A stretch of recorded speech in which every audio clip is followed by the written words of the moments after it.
Hi everyone, welcome to the first episode of the Unfiltered Decisions.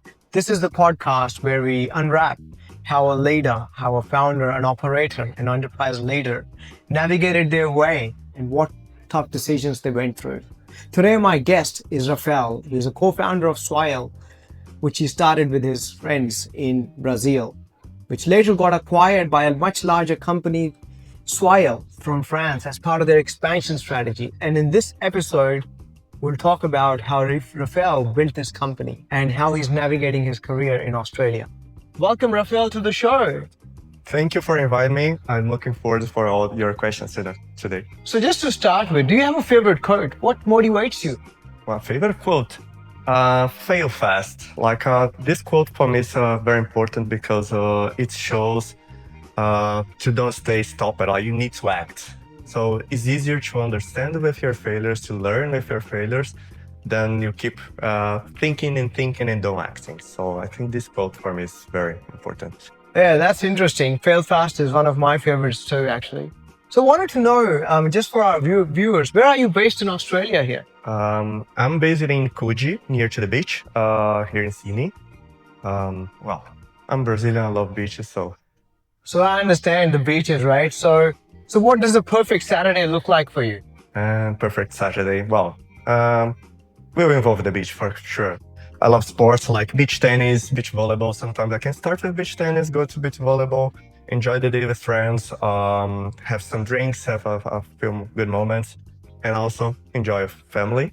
My family is not here by now, but with a perfect one, enjoy with them as well. Like in the end, have a quiet moment with my family as well.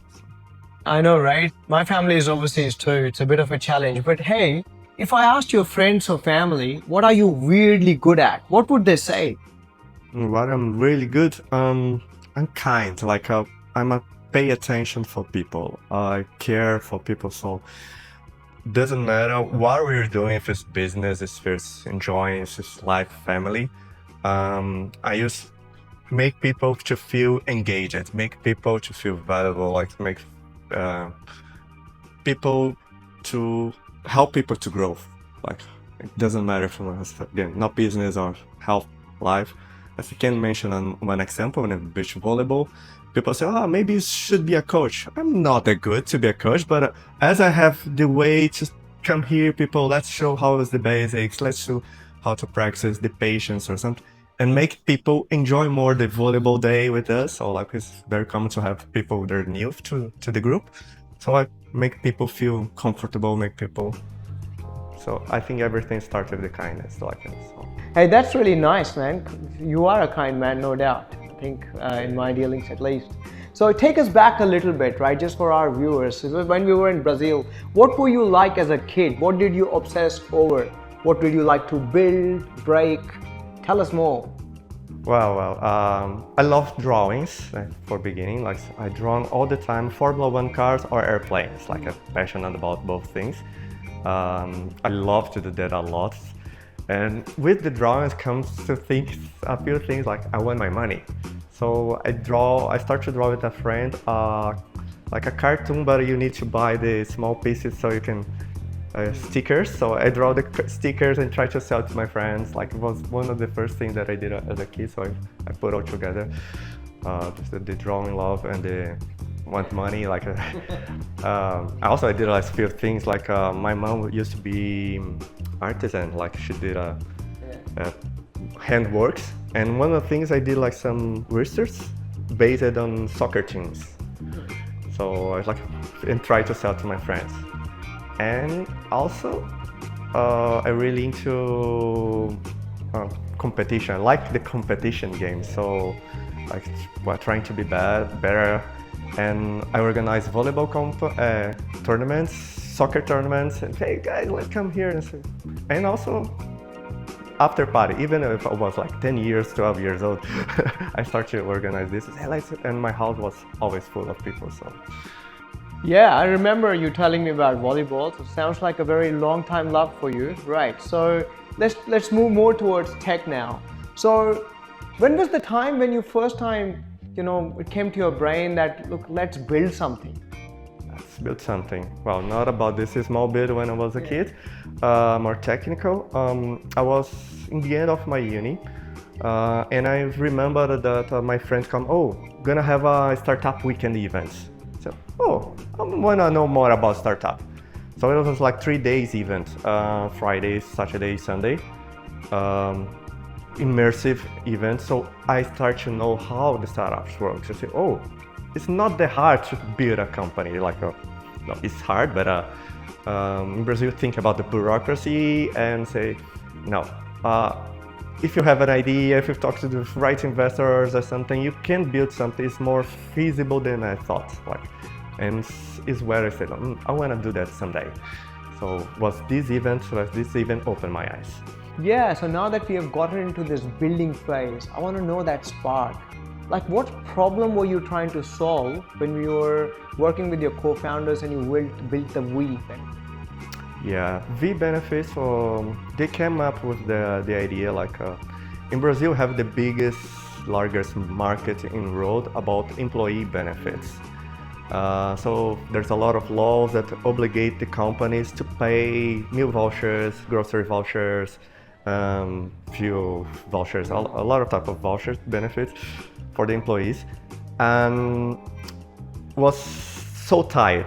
Merchant and the benefit providers was so tight, and they pay high taxes and not flexible. So the idea that we bring forward, so bring to the digital world, so use apps to make the full transaction between the merchant and the employee, the user, and also with that decrease the taxes.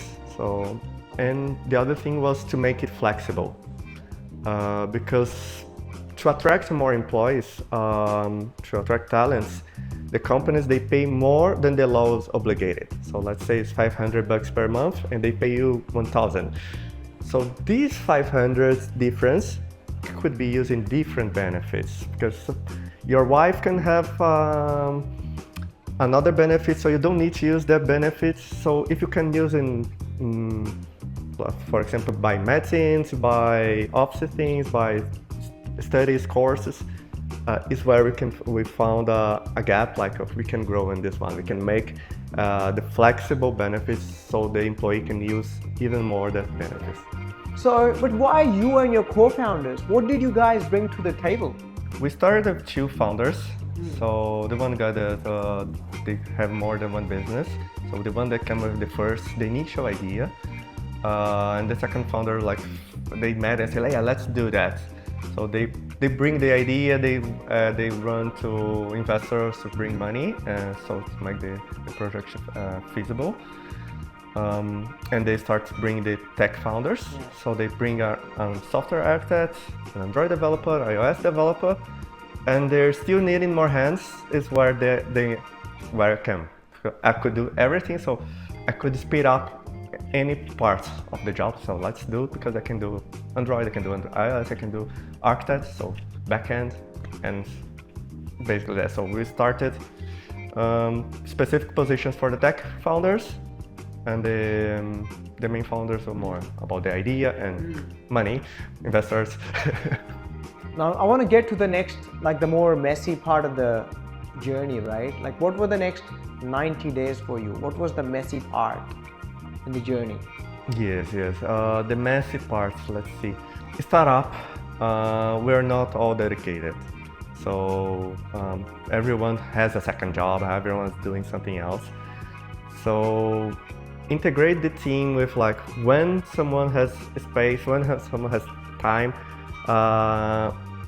how we do that, like make everyone working together at the same time. So we have some dependence tasks, but the one guy that was doing the first task was not free enough, so he delivered too close to the deadline. So now that we need to find time to still keep the deadline. So make this balance when we are not dedicated, when there are people there, when you depend on the others, was a bit messy in the beginning. Right, so in that case, right, like, what was your first moment, right, that you might not make it?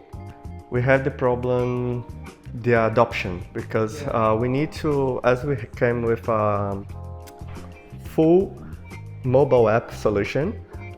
We need to register merchants and we need to register the corporate. So when you ask the corporate, how many merchants, where can I use? And the merchants, how many people gonna use? So this was really hard at the beginning, how we could deal with that.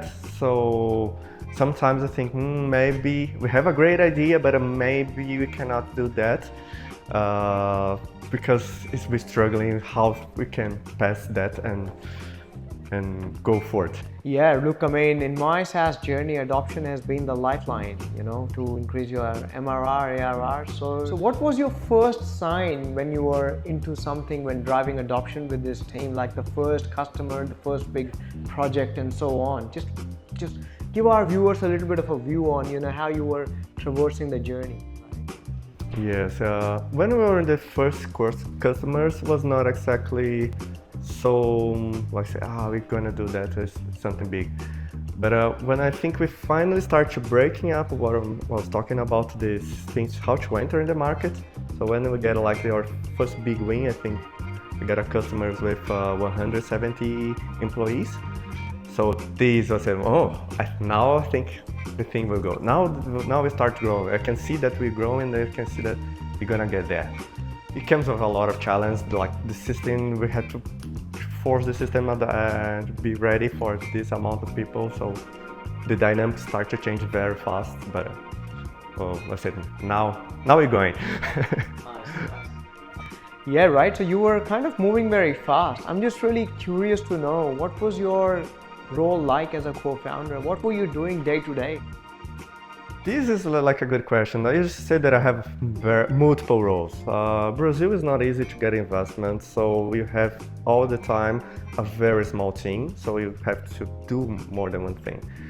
So after the prototype versions that I was working more technical tasks, the architect left, and we start to assume more the leadership positions, and we start to do things like product decisions.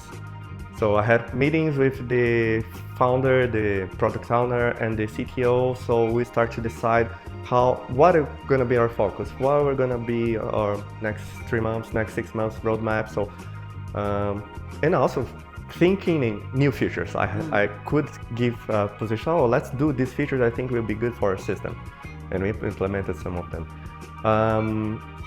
Other roles start to be like hiring.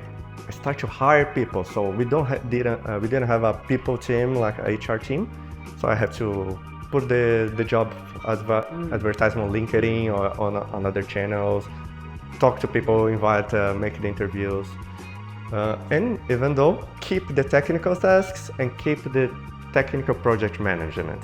Like I have to keep how gonna be the deliverables, how gonna be the specifications, how we're gonna show that for the founders and the results as well.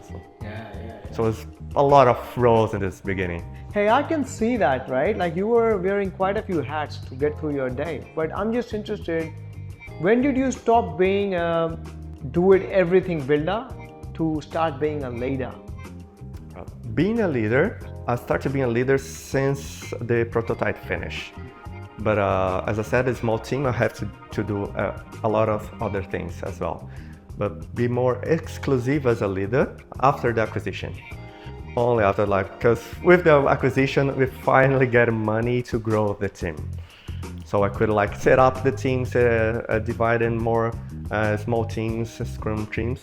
I could be more just leadership, and so now I don't need to be my hand in everything. So I could have a specific role, specific people in specific positions, and see the team growth also was quite great. So, and I could lead this growth, could lead the people there. So. Yeah, so now that you are getting into that leadership role, right? I want to go a little bit into the scaling mode, right? So what broke first? Was it the product, the process, or the people? Was the product. The products we're looking for small companies, and when it start to get famous, people want to that. Big companies was interested, but the system was not ready for the big companies. and making the scale up, and like we cannot lose the sale because there's a lot of customers and we need to do that. So we have to find a way to keep scale up. But yeah, first was the product broke, but we find a way to scale up and we keep the customers, the big customers, we keep with us. We were transparent with them. So look, we're gonna grow with you, and we did it. Like, but it was the hardest part. Okay, I just want to thank here our sponsors as well, the MediaWorks, who is sponsoring it to produce the whole episode, and reach out to us or drop some comments if you have any questions. Thank you. So just while we are talking about scaling and pressure, right, I'm really keen to know what were your non-negotiables when, especially culturally, when things got stressful? Well, yeah, when it gets stressful, I think the first thing is commitment. Because when you're committed to the project, when you're committed to the not only the projects as yourself and the company, you can grow. Like you're committed in grow together with the company. And the second thing that I can say is transparency. Because with the transparency, you can build trust. People will know everything that's happened to you. People will know everything that's happened to the company. Like, as a leader position, you must pass through your people that you're working with what is happening, so they can say, they can feel, and they can like, let's go together. So if you had to describe your leadership in 3 words, what were they and what story would prove that? 3 words, let's say example, recognition, and inclusion. Why? Lead by example. You lead by example. So you can show people, I was talking about commitment. If you show commitment, if you show the results, people can be and do the same again. So our leader is doing that, so let's do it like him. This, I think, is one of the paper of leadership, or any leader. Like, they must be the example. If you do the right things, the others are gonna do the right things, will be inspired by you. The second one, recognition. You must recognize the others' efforts, the others' achievements, so they can feel more valuable. They can keep the commitment. They can keep striving, keep looking for more. Because if you recognize, this is something that I think is very important for anyone that's working to feel this type of recognition, and is one of the roles of the leader, is showing them. Not only in a personal communication, you must show for the others, not only your team. If you can show for the whole company, it would be better. And the last one, inclusion. When you make inclusion, not only talking about let's include minorities. This is important too, but when I say inclusion, you can come with the inclusions in the decisions. So it's not like I decide and you follow. This, for me, is not a type of leadership. When you make people including in the decisions, I want to hear your voice. I want to hear what you're thinking about. I want to hear what kind of solutions that you think will be better. It can be even in a personal relationship between leader and the employee, but also for the project, for the company. When someone's given an idea or a solution and they see that idea is applied and everyone is using that idea, they automatically feel valuable and they like, I like this company. So I think it's 3 things important as a leader. Hey, very well said actually. I mean, it goes in line with the saying, right? Leaders eat culture for breakfast. But I want to go into the acquisition mode now. So I want to know a little bit more about the acquisition, right? I mean, without the confidential stuff, when did it start to feel a little bit more real? Yes, we started hearing about the main founders, about the conversations, the people who are interested. But when the French team came to Brazil, I said, oh, I think this is real, like this can happen. I think this can happen because we had like a week meeting, so talking about the system, talking about possible acquisition, how gonna be if they follow with the acquisition. So when they come to Brazil, like they travel 12 hours from France to Brazil, and said, no, I think this is the time. Like I think it's gonna happen. Yeah, I mean the French guy is traveling to Brazil. That's quite a long flight, I reckon. Yeah. So what was emotionally the hardest about this phase, like this the early stages? Yeah. Yes, the early stages of the acquisition. How to deal with the loss of independence was not that easy because we had a whole plan. Like we made a whole plan for the year. The acquisition happened in the beginning of the year, so like January, February, and we had like the whole plan for the year, and we had to review everything. Now everything that we want to do depends of France or not. Also, deal with all these uncertainties. How it's gonna be? Our system will be discontinued. We're gonna use only French system or not, or something. So every discussions brings some anxiety or some uncertainty. So deal with these feelings was not easy, but we passed through that.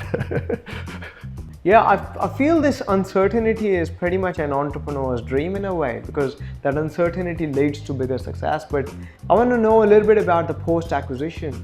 What changed immediately? The pace, the people, the process, the product? What changes immediately was the process, because everything started to be get the acceptance through by friends. So before I talked directly to the CEO, I said, let's do that, and go. But now we need to pass through a different process, talk to friends, it's gonna enter in the budget or not or something. So everything changes about the process at the beginning. And my role also changed. So because before acquisition, I was playing a role of head of engineering. So because I was starting to divide in teams, I was talking directly to the CTO. So I have 2-3 small teams, so talk to the other managers. And after that, you could have only one head of engineering and only one CTO. So the Brazilian CTO was no more CTO, and I as head of engineering was no more head of engineering. So I was like the main manager in Brazil.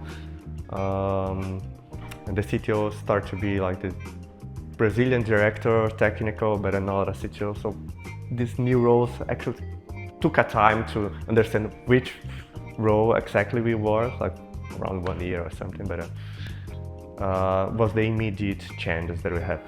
Okay, so just to follow up on that, I mean, there were quite a few changes here, and French team talking to Brazilian team, different languages. How are you managing this cultural / the language barrier? Yeah, we start to have like a more initially 2 or 3 times a week meetings with friends. So we adopted the English language.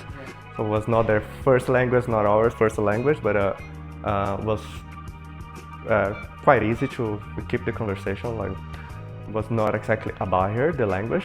They given an opportunity for who speak good English to learn French. I couldn't have the time to do that, but a few of my fellow, they did it. And yes, all these meetings we had to do to get the approvals. So like, everything that we planned. Hey guys, how are we gonna do? How are we gonna do this integration of both systems? How are we gonna do the integration of both processes? So we had like 2 weeks, 3 weeks a meeting, 3 weekly meetings. So it was not easy, but after a while it could decrease for only 1 weekly meeting, but all the time contacting with friends, so to make a better integration possible, process and product. So just a little bit more on the acquisition chapter. So post this, some of the co-founders left and you stayed on and you moved to Australia. How did you think about that? Yes, we had a phase, like a rebranding phase. So the whole team was still there. But when we finally changed our brand from V Benefits to Smile, one of the tech founders, he left the company, so now for me it's done. But I'll still have something to do, like I will still have to improve performance, to improve the integration the rebrand was done, but not the integration itself. So I keep there to make all the integration. And when we're like about finish, the performance, the growth, everything, what we are targeting, we reach the goals. I came back. I lived in Australia in 2013-14. I worked for a Rio Tinto company. They were our clients, we did a project for a Rio Tinto company in Perth. And since then, I said, I want to come back to Australia. And I started to talk to some friends, one friend that lives in Auckland in New Zealand, another friend that lives here in Sydney. And I said, I can have a break on my work and get back to studies, improve some fields in my area, and go there and check how the things is going in Australia right now. So I said, let's go to Australia. And here I am. So now that you are in Australia, what was the toughest reality check for you in the first 6 months? Actually, I didn't feel any hardship. For me, it was very easy to make friends, to adapt to the culture. The previous experience in Perth, I think, helped. But in 6 months, I have a very huge community. Not only like for the beach volleyball, beach tennis, also I did a lot of networking. So I met a lot of people from a startup world. I met a lot of people from business. So I love like the culture, the way of life of Australia is one thing that attracted me here. So actually for me it was quite easy. I can't think anything like, this was hard. Okay, that's really good. So you're sociable, I can say you network, you reach out, you are technical. These are all tick, tick, tick. And then you are Brazilian at the end of the day. So we got too many Brazilians here, so you won't have any problem. That's really wonderful. Yeah, but like you have been freelancing, I remember, right? So what kind of problems have you been solving? And what kind of problems do people bring to you? And what kind of solutions you have been consistently providing? Yeah, I'm doing freelancer worldwide. So usually I take one long-term freelancing. There's more recurrent. So I've been doing architecture decisions. So roadmap decisions, how we're gonna do, analyzing the process, how we can update the process, how we can improve the process. And beside of that, I'm also doing small freelancing. So in this case, I get like small features. One day I had to do a small feature for an Android app. Another day I have to do small features in a website. So this is like I get these small things. Also testing AI. So like I can get some freelancers testing code generated by AI. So how the AI is using, how's the accuracy of the AI. So I'm doing some freelances related to that as well. But I have like the main one that I do more architecture, more technical leadership. So yeah, these are really important skills actually. So I want to know, what do you want to do next? What company, what team size, and what role? For me, what matters more is what about the project. So if the project brings a good reason, a good impact, doesn't matter that much the size of the company. But if I can choose, I prefer the early stage companies, startups, so dynamic environments, small teams that can help grow the products and help grow the team. But I like both ways. Like if the idea is very good, meaningful, I'm in, like I said.